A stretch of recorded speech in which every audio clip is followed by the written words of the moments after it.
Best Life 30, your 30-day journey to creating the best life possible for yourself. You can just watch this video, or if you want to sign up for the whole series for free and get the bonus companion worksheets that go with each video, check the link in the description below. All right, so today is day 9, and we're going to learn how you can develop more discipline.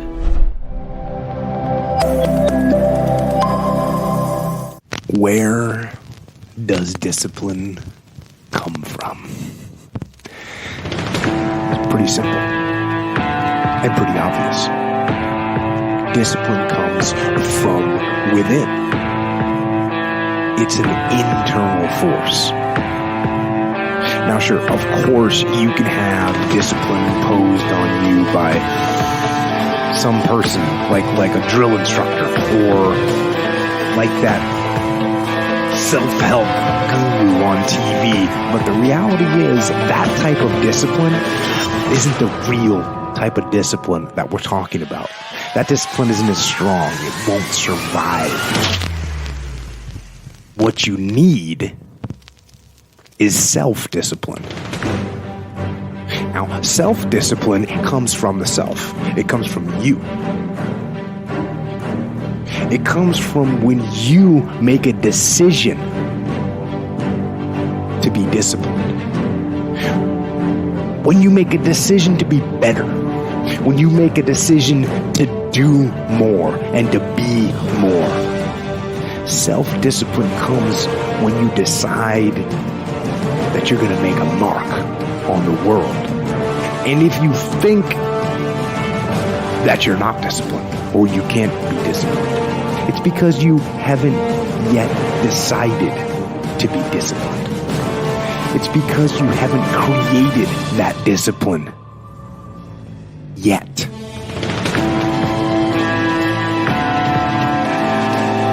So make the decision, make the commitment, discipline, the root quality that will improve every aspect of your life. And it'll make you better and stronger and smarter and faster and healthier. And most important, it'll make you free. The other thing you should do if you're not very industrious is discipline yourself. And so what do you do with that? Eat 3 times a day at regular meal times. That's a good thing to practice, because that starts to put some stability into your life. Get up at the same time. I would highly recommend all those young people out there who are listening, like, you want to get a jump on life, get the hell out of bed in the morning. You know, as I've got older, I've got up earlier and earlier. Now, that's partly because you don't need as much sleep, but it's also partly because I've got more and more disciplined. Like, get up early in the morning and get your things done. Man, learn to get up at 6 in the morning and you'll be one deadly creature, especially if you can get to work. You'll have half your damn day done by the time other people haul their sorry asses out of bed.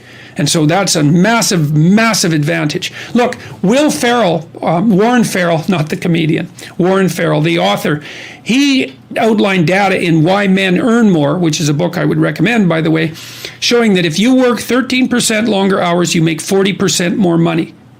It's nonlinear. So you think, why is that? Well, imagine you had 10 employees and one of them works an extra 10%. It's not much. Well, how often is that person going to be promoted, assuming you have a clue as a boss? It's like you're going to look at the 10 people and you're going to think, oh, that guy's always here like 45 minutes early. It's like, why don't we give him the promotion? Obviously, right? So these small edges that you can manage like that, work an extra 10% or extra 13%, have non-proportional payoffs. That's part of the Pareto distribution. So get your sleep cycle organized so you get up in the morning. Learn how to do it. No excuses. I'm too tired in the morning. I don't like mornings. Who cares? That's not relevant. It's like discipline yourself so you can manage it. Schedule your meals, because that's a good disciplinary routine. And then learn to use a calendar, like Google Calendar. Many of you out there do not use a calendar. Okay, a calendar is not a prison, and it's not a tyrant. Not if you use it properly. A calendar keeps anxiety at bay. It makes sure that you do what you need to do, which is important, because otherwise you fall behind. But if you use it properly, it's also helps you plan what you want to do. So I could say, well, lay out your damn calendar and design the days you would like to have. That's what your calendar is for. So you can put in all sorts of things in there you want to do and that would be good for you. And that's a really good way to start being more industrious. Make a plan. You need a plan for 3 years. You need a plan for the next year. You need a plan for the next 6 months. You need a plan for the next 3 months. You need a plan for the week. You need a plan for the day. You need a plan for the hour. All of that. I make lists constantly of what I have to do. And they're like daily, weekly, monthly, yearly. Right now, I can't look out more than about 6 months, because my life is too complicated and chaotic. But you need a vision of who you could be, what character you could have. 3 to 5 years out, you can't go much farther than that because life is too unpredictable, I think, to make vision that's longer term than that, subject to there's too much chance associated with it to spend a lot of time on. Maybe you can stretch it to 5 years, and in rare cases, you can have a 10-year goal, but it has to be pretty low resolution. But you want plans at all those levels of resolution. You want to write the things down. And because what are you going to do? You're going to stumble around and get what you need? You're going to stumble around and be useful to other people? And it's useful to be useful to other people, They want to work with you then. They want to do things with you. They want to have you around. They trust you. They open up opportunities for you. And if you stumble around like you're blind, you're not going to get anywhere. And then you're going to suffer. And then you're going to be bitter. And then you're going to be cruel. So that's hell. That's a bad outcome. But there are some actually keys that very, very disciplined people have, and here is the most important one, and this would change your life if you do it. And I had to make myself do this. It was not natural at all. You must do what you don't want to do first. People who are hugely successful do this. They do the thing they hate first of all. I worked with somebody who was morbidly obese, and I said, you have to work out. When I hate working out, I'm heavy, it's really uncomfortable. I said, no, not only have you got to do it, you got to do it first. And I had to do that too. You see, if you don't like going to the gym and you go, I'll go later, then something happens, the phone rings, you eat something, you think, oh, it's too late now. When you go first, you think later, oh, I went to the gym first. I feel like a winner. You got to make a very difficult call. You've got to ring someone who owes you money or confront someone that you don't want to confront, and you wait. And all day it's hanging over your head, making you feel so bad. But when you do it first, you feel like a winner. Because people who have discipline do this. They do the thing they do not want to do first. And I want you to start saying that. I was giving a speech recently, and the guy who came on after me said, I kept hearing my voice in my head going, Marissa said, do what you don't want to do first. He said, that has changed my entire business life. And all my staff remember that too. What do we not want to do?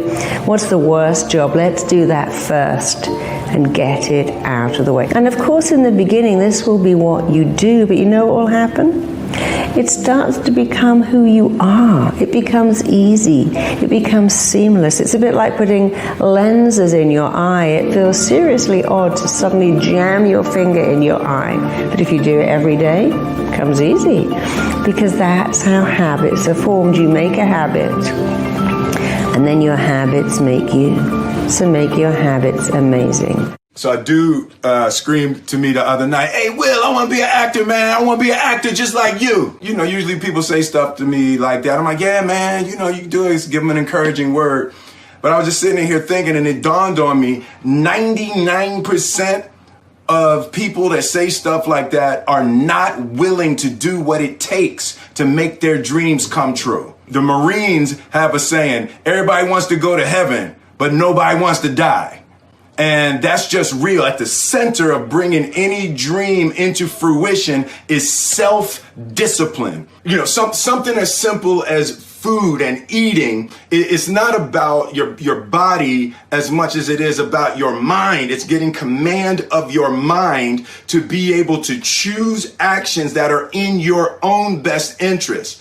Every day we are choosing shit that's not in our own best interest. Right? So if the world is attacking you and the world wants to fight you and the world's trying to hold you down, so you're going to kick yourself in the balls? You're going to stop yourself from getting what you dream. Self-discipline is the center of all material success. You cannot win the war against the world if you can't win the war against your own mind. The thing about self-discipline is that it is necessary for everything you do in your life. You have to be self-disciplined. If discipline comes from somewhere else, it's very, very hard to remain consistent because you tend to resist. It's wild because I see trainers and they're in the gym with people and, you know, the guy or girl that they're working out hates their workout, hates it because the discipline is coming from somewhere else. It's something that you dread every time you go in. You don't really want to do it. It's like, but oh no, my trainer's here. He's about to, you know, beat me up and make me feel crazy. Well, the truth is, every trainer should work his way out of your life. Anybody who's working you out, your teachers, your trainers, your people, they have to train you to get out of your life. So you can go ahead, do your own workout, do your own thing, practice self-discipline. Now, one thing I want to straighten out, big time. Discipline is not punishment. It's not. Discipline is training.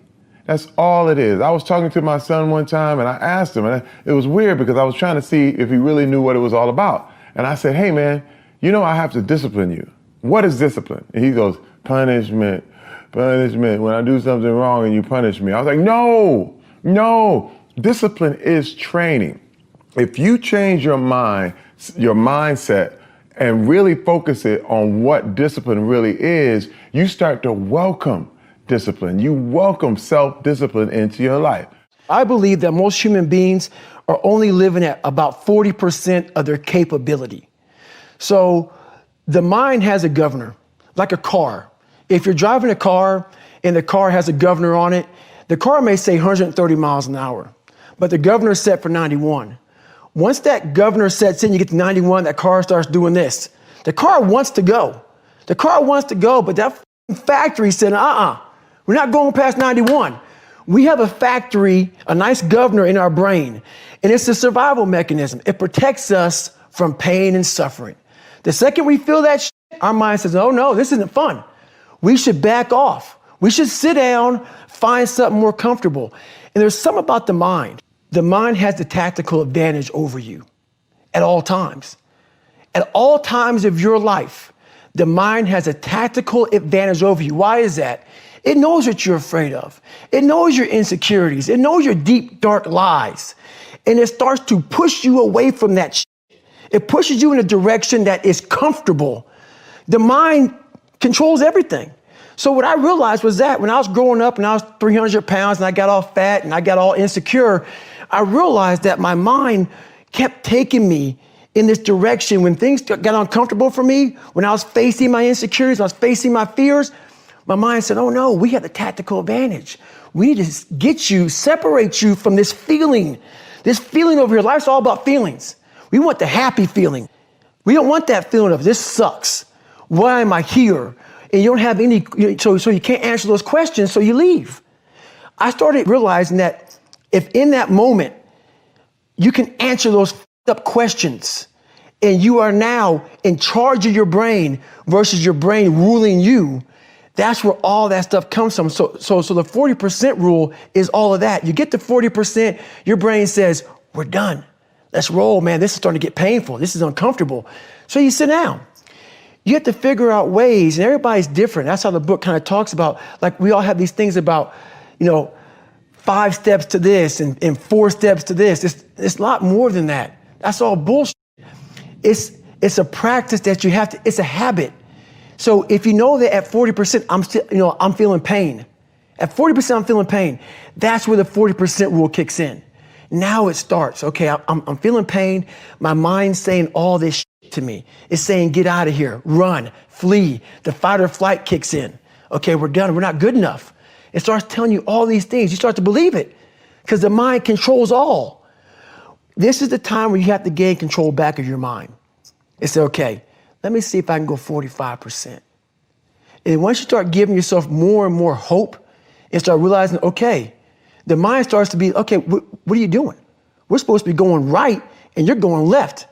You start then controlling your mind. Start finding more in yourself. And then it goes from 40% to a lot further than that. But that's the start of it though. Get to the spot where your mind is saying stop. Wherever that is, you gotta get there first. And then that's when that starts to work for you. You gotta control yourself in that moment. Most of what people do is what we're doing right now. Most of what people do is sit down. But is that because they don't feel like running around? Because some people, like people who exercise, generally you have to put in a little bit of effort to make yourself go exercise. But a lot of people who are overweight and sick don't have enough energy to do that. I don't know about that. Some of them maybe, but I think some of them just don't have discipline. There's an issue with that as well.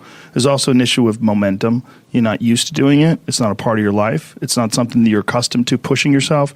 There's been many days where I didn't want to work out.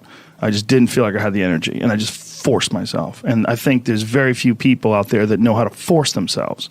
That's a learned. That's a learned skill. It's that kind of discipline and focus. You have to have like real rigid requirements of yourself where you don't allow yourself to back out of things and you don't allow yourself to slack off. And I don't think people put those kind of requirements on themselves as if it's it is a daily principle of life, like what you must get done. You know, you must brush your teeth, you must exercise for 45 minutes. And if you did that, I think you'd be healthier and happier, and your body would perform more smoothly. And if you require your body to do things like that, I think it rises to the occasion. There are very few people that have that kind of discipline. So because of that, they come up with excuses. And excuses are a giant part of the problem. It's not simply a physical health issue. There's also mental aspects of it, and discipline's a big one. I just know way too many people who are weak mentally. And I can't just chalk it off to only, their physical, the way they physically feel, because I felt like shit 100 times, and then I worked out and then I felt way better. Yeah. It's just a fact of life. That's real. You just gotta, and people don't know how to do that. And it's not, and if you're used to doing this, get in your car, sit down, drive to the office, sit down, go to the lunch, sit down, go to the board meeting, sit down. Get in your car on the way home, sit down. Get home in front of the TV, sit down. Then go to the gym, off. They don't have any energy. Their body's like, I don't have it in me to do this. And I don't believe that. I think it's a lot of it is the mindset. These thoughts that we have, we think they're our thoughts, so it makes it really hard to change them. And people meditate and try to not think thoughts. Show me somebody that's done that successfully, consistently. They're full of shit. Okay? Everybody, the mind thinks thoughts. But here's the distinction. If I told you 100 years ago we're going to fly to the moon and back, you would have called me a lunatic. That's where the term comes from. And people still use it, and it doesn't make any sense, because a lunatic is somebody who thought we go to the moon and back, and we've done it, right? I didn't know that. Yeah, that's where the term comes from. That's where it comes from. But if I would have told you 100 years ago that there's going to be a box in your pocket, and you're going to pull this thing out, you're going to hit a couple buttons, and then it's going to capture invisible waves that are drifting around the earth and bring the waves in, and you're going to see somebody on the other side of the earth and you're going to talk to them, you're totally nuts. Thoughts are those invisible waves.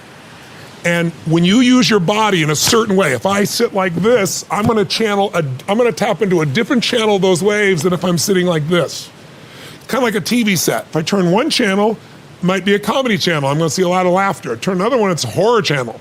Turn another channel, it's a romance channel. This is what changes which of those waves you touch in. So if you can start to realize that your thoughts that you think are your thoughts, there's nothing unique about your thoughts. They've been around for thousands of years. You're just tapping into them because of what you're doing with your body that makes you either fearful or passionate or courageous or whatever you're feeling. As you go in those states, you get different thoughts. So what I want people to see is that learn how to just see those thoughts go by. Learn how to be entertained by those thoughts. Because I have crazy thoughts, but what I've gotten good at is going, look at that crazy thought. That's not me, that's the mind. Not your mind, because if it's you, how do you change you? Pretty hard. But I really, truly know I haven't heard a thought come out of you that's original. You've called them your thoughts, but they're not. You've stolen them. They've been around forever. When you see that, it's easier to let go of them. And letting go of those thoughts is one of the ways that you free yourself. And again, the more you do it, just like a muscle, you get better and better and better. And all of a sudden, the shit that that used to make you crazy or stressed out? I'm like, how many things have you worried about that never came to be? And some people, their life is good, so they worry about other people, so they're never not worried, right? So it's really just a pattern. If you want wealth, real wealth is not just money, it's emotion. It's like, what are we really after in money? You don't want money. You don't want pieces of paper with the pictures of deceased notables on it. You want what you think money will give you. You think it'll give you freedom or security or stability or love. It won't give you love. It'll get you sex. It won't get you love. Money won't, right?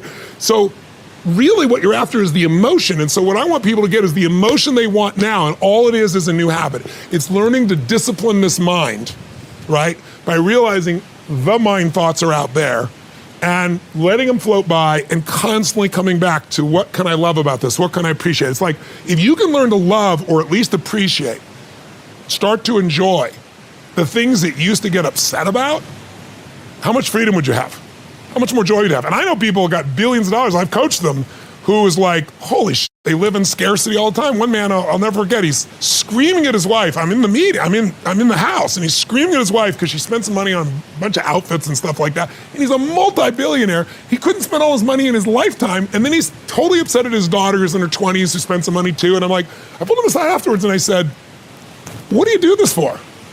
And what do you do it for? And he's like, well, it's the principle thing. I said, no, the principle thing is, do you love these people and do you want them to have an abundant life? When you don't have one loss, but you live like you're poor, And it's like, I finally got through to him. But so many people, that's why I say money doesn't change you. Money magnifies who you are. So you want to expand the depth of who you are and free yourself from suffering by just knowing it's a pattern of thought, and you can change the pattern of thought.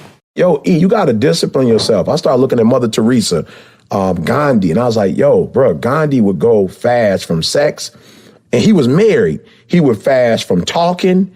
I just started watching these great people and was like, yo, these people fast, and not about fasting, like that's not the piece, but they were very disciplined people, and they would not allow their exterior world to dominate or destroy their internal world. I just like, yo, I want to get to a place where I can control me. My family members have grown. I lost an uncle who cirrhosis of the liver, brilliant man, but just drinking. And I was like, yo, I do not want to. My father was a substance abuser for years. I was like, yo, I don't want a life where something else is controlling me. Like for real, when I left home and said, I don't want to be controlled no more, like I meant that. Like I don't want nothing to control me but me. And so I got to put myself under extreme discipline to make sure I'm free. So when people see me, you get up at 3, you don't drink, you don't smoke. I'm not doing that because I think I'm better than nobody else, or I think you're going to go to hell because you had a drink.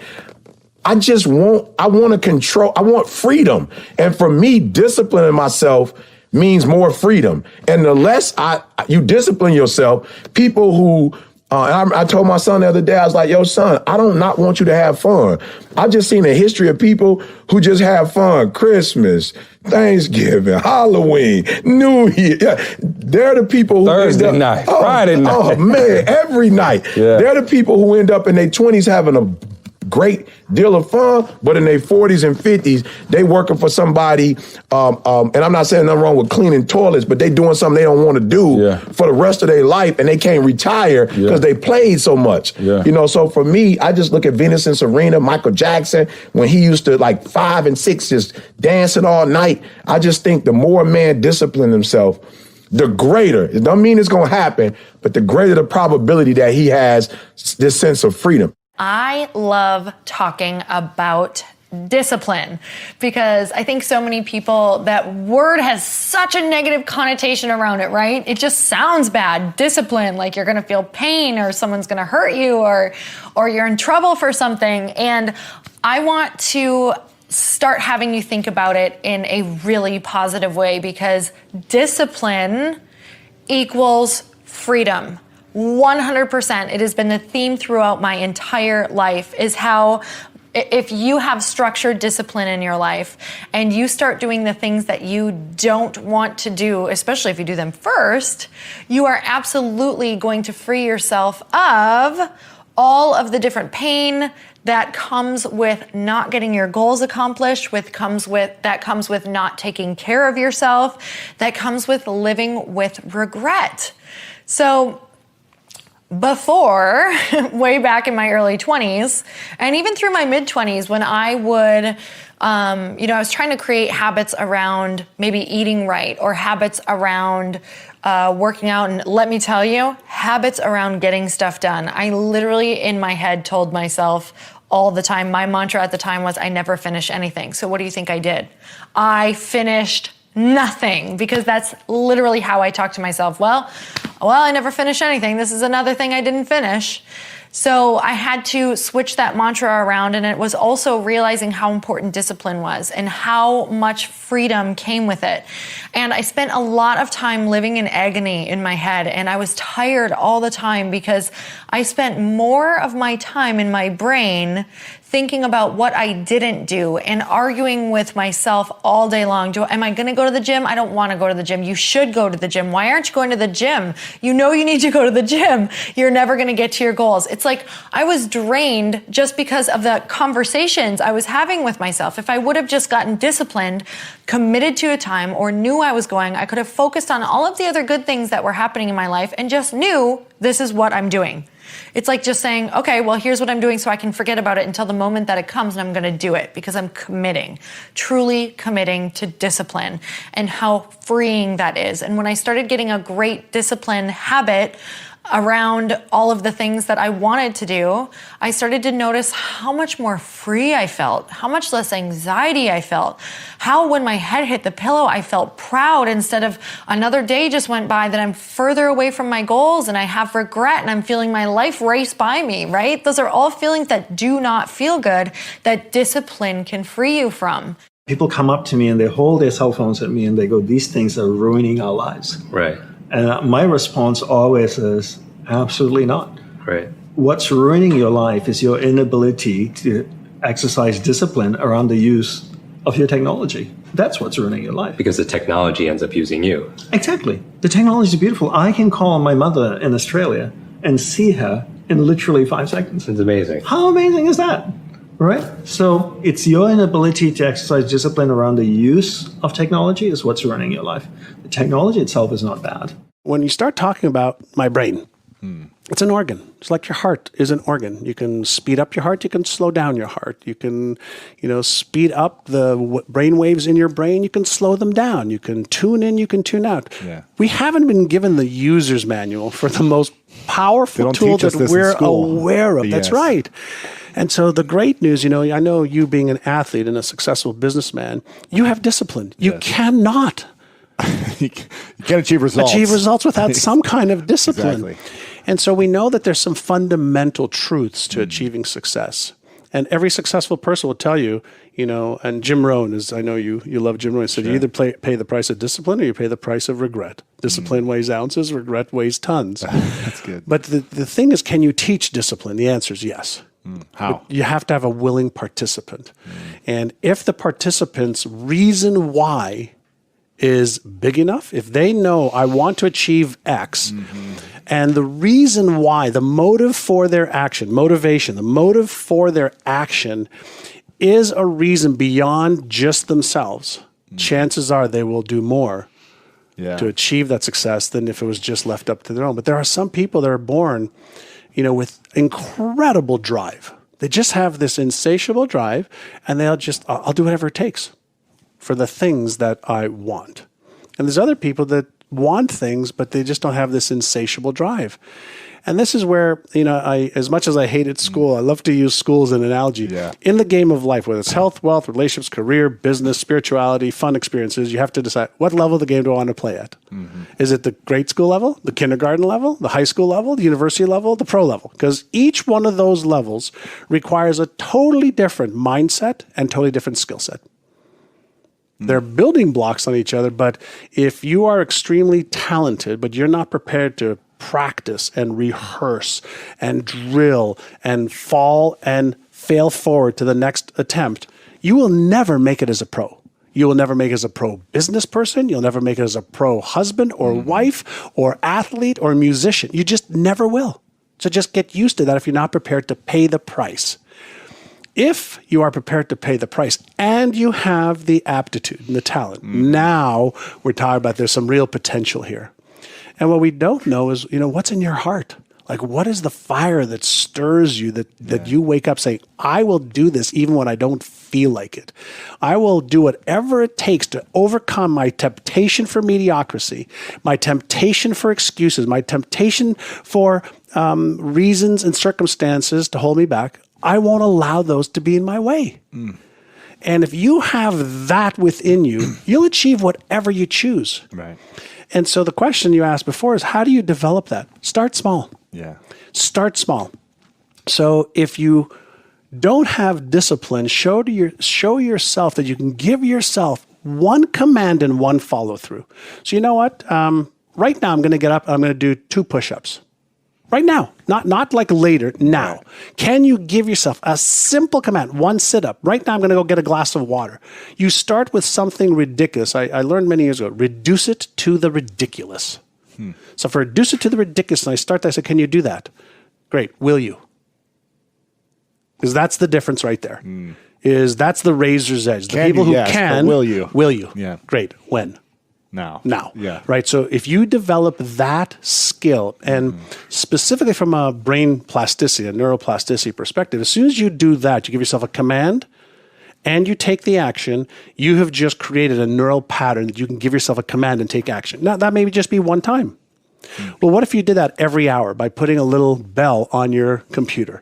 And every hour, like if my computer was open, I'd have every hour it would say, it's 12 o'clock, it's 1 o'clock. And Really? I'd take 60 seconds just to be in control of my mind. 60 seconds, I don't care where I am. Stop what you're doing. Stop, take 6 breaths, Breathe. just get centered. Am I on track? Am I off track? Am I doing something I shouldn't be doing versus a high impact activity that I need to be doing? Every hour, I've trained myself to just reset. I didn't always do that. So I just started with 1 a day. Right. Then 2. Sure. Then 3. Then it was working so well, I said, great, let's do this every hour. When I was in high school, I must have been maybe 16 or 17 years old. And I went rock climbing in El Dorado Canyon, near where I grew up in Boulder. I'd been climbing about 3 or 4 years, and I went to do a climb called T2. Now, at the time, T2 was a relatively difficult climb, and I went at it with a kind of an arrogant lack of preparation. And I hadn't prepared for being able to do certain kinds of finger cracks. I'll figure it out when I get there. And I also didn't pause, and this is that thing about boldness and discipline, I didn't pause to really double check all my systems. Okay, so I'm on the 4th pitch. I'm about 400 feet above the ground. I'm going across this slanting crack system that I started to have trouble with, and my forearms started to engorge with blood and lactic acid, which means at some point, even if you're on a big hold, your hands are going to melt off. Okay. And I'm about to fall. I'm 400 feet above the ground. But it should be okay because there's protection. I'm tied into the rope. I may take a fall, but I'll get caught. For some reason, and to this day I still don't know why, my brain triggered that I should look at my knot. And I looked down at my knot. My knot had come untied. I had made the mistake of never really thinking about the best knot for certain types of situations, and I tied him with what's a bowline. Now, the advantage of a bowline is it's easy to untie, right? The disadvantage of a bowline is it's easy to untie. It had come untied as I kept moving across, and it is just hanging in my harness. I'm seconds away from falling, only now I will die. I will die if I fall off. My forearms are melting. And the knot had come untied. And so I called down to my partner. I said, my knot came untied. What is he going to do? He can't do anything. He'll just watch me fall to my death. And there was an old fixed piton in the rock that we put there from the first descent, an old soft iron piton. And I looked at it, and I probably had 15, 20 seconds before my hands would unwrap, if that, maybe 10. I took a runner, and I clipped it into the piton. I clipped the piton into my that runner into my harness, and just went, please hold. And I let go. And it held. Okay. I put in a backup, I grabbed the knot, retied it, went to the ledge. It didn't convulse. I was very calm at that moment. When I got to the ledge, I went into convulsive shaking. I was sick to my stomach for days because of the whatever happens chemically. What I learned from that is two things. The first is that when you're in an unforgiving world, when gravity is unforgiving, it doesn't care. It never takes a day off, ever. And if you make one mistake, it can kill